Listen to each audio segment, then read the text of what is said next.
What? A gacha game being greedy? Wow, crazy. In other news, the sky is blue and I'm still retarded. What's up? I'm Connor's Thoughts and welcome back to the video. Today we're going to be talking about a new controversy that has been spurred up in the gacha space, and that's pertaining to Genshin Impact's latest update and the banner controversy that's happening there. So, now in case you didn't know, Genshin Impact recently announced what was happening for its 5.3 release, where they're going to be having their Lantern Rite event, which happens every year for the game. But on top of that, they're going to be having two new characters come in the first half of the patch. If you didn't know, every patch for Genshin Impact usually has two banners that are running side by side. Usually there's one new character and then a rerun character, and same for the second half, usually another new character and another rerun character. But for the Lantern Rite event, they're having both of the new characters for the first time come in on the first half of the patch. Now, the first half of the patch, of course, is going to be having the Archon Movica and Sidley, who is going to be coming there as well. And both characters obviously are super desirable for people who still play the game,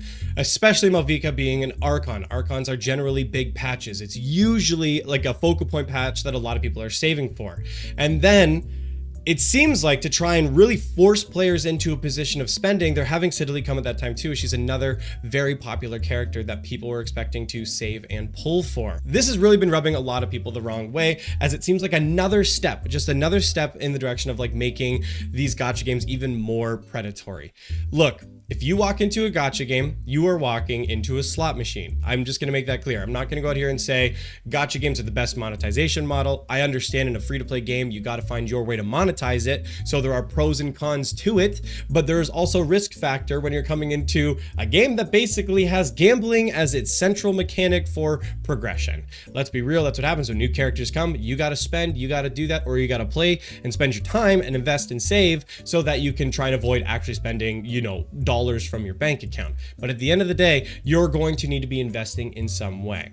So to put that even into a more predatory model here is just really frustrating for a lot of people. And one of those people is Bran Online. Now, Bran is a very, has been kind of a sweetheart, I'll say, of the Genshin community. A lot of people really like Bran. He's usually very positive about the game. And before I proceed here, I do want to clarify and just say, I'm Thorfinn in this situation. I have no enemies. I've got no personal gripes against anybody here. Just want to get that out of the way. I've got nothing against Bran. But Bran has been a bit of a sweetheart in the Genshin Impact community for a long time. So he tweeted out originally, I don't know, man, having the plentiful currency rewards happen in the second half when the two new 5-star characters in the first half does seem a little counterintuitive to me, which is a totally fair take. A lot of people would feel very similarly.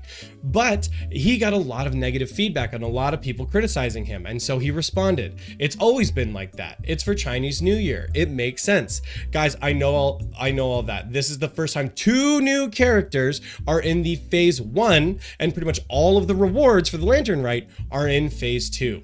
It's also the first time an Archon is dropping in this patch, meaning the Lantern Rite patch.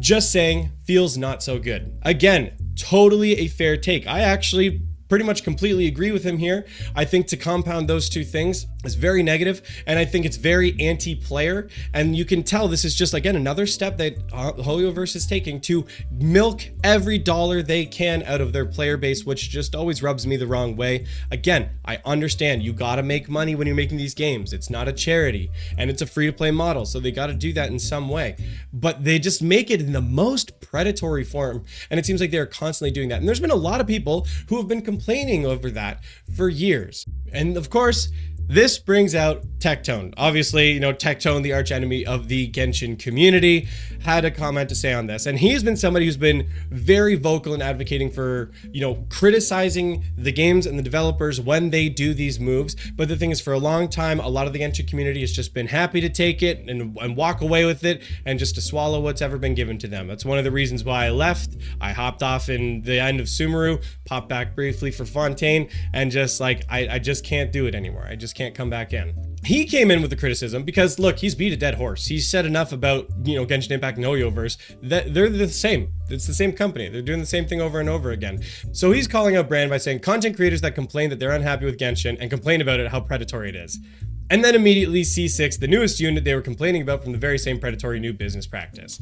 Because calling out that later he tweeted out that he then went and C6'd Movica, even despite criticizing those two banners. Now, There is something, it's a tale as old as time. If you want to actually get change in a game in a way that you would like to see it, you gotta vote with your wallet. I am a big advocate for, I think just developers should earnestly treat their player bases better. I think Digital Extremes has been a beacon of light of how they've interacted and treated their community and how they've changed their game over time to make it more accessible for players. And I want to see more developers move in that direction of a way that they want to be pro player without needing the push of money. But I'm sorry, the world we live in right now is that you probably need to. So it's almost like that previous criticism you gave about the whole thing just fell completely on deaf ears because you complained about it and then dropped all this money into doing it anyway, which he's right. Like, I don't know what you're expecting in terms of change to happen if this is how you're going to conduct yourself with this. Again, I've got nothing personally against Bran, but I do think like it just feels a little absurd, if that makes sense. Editing Connor here with one additional note too that I just wanted to add in that I kind of failed to drop in my first recording of this is this really is the consequence of not saying things sooner. And I think like a lot of people, we just need to keep harping on that point that the perception, whether or not it's true, whether or not he has been vocal, the perception of people like Bran who've engaged with the community is they've not been vocalizing this negative feedback early enough. So that's why the pushback that he's getting on Twitter and people making these justifications for it is getting as bad as it is, because the behavior about the community has been so ingrained into it at this point that now that people are starting to vocalize these things, like Doro changing his tone, Bran apparently saying more things now, they're getting the pushback that they are because they weren't saying things sooner. So this can also serve as kind of like a warning for people in other games and other communities, other content creators, to vocalize your concerns, to vocalize your feedback earlier on in the process so you're not fostering that toxic positivity that people keep talking about. If you truly think that that banner was predatory and the way they've structured it with the lantern right, with the rewards and the double rate up banners, then why are you dropping all that money on it?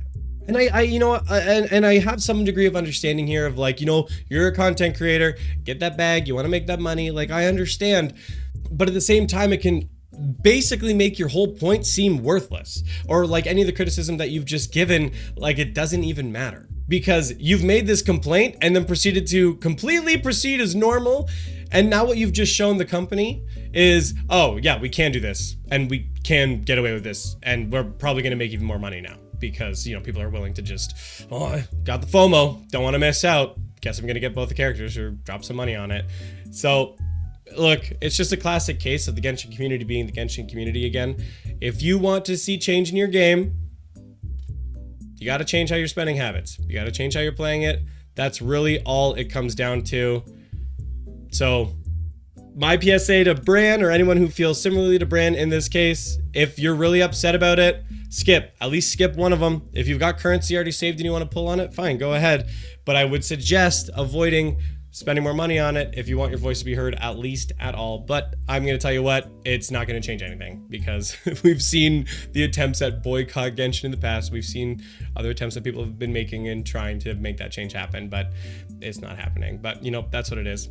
Anyway, that's my thought on the whole situation about Movica and the new banners on Genshin Impact. Thank you guys so much for watching. We'll catch you on the next one. Peace.